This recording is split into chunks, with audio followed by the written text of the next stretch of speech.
అందాల సురభామిని ఆడవే కళలన్నీ ఒకటేనని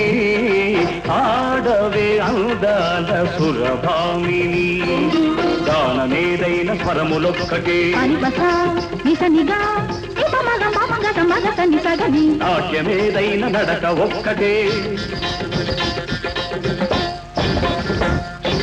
భాష ఏదైన భావమొక్కటే అన్ని కళల పరమార్థమొక్కటే అందరినీ రంజింపచేయుటి ఆడవే అందాల సురభామిని ఓహో రంభ సకల కళా నిపుణంబ రాళ్ళనైన మురిపి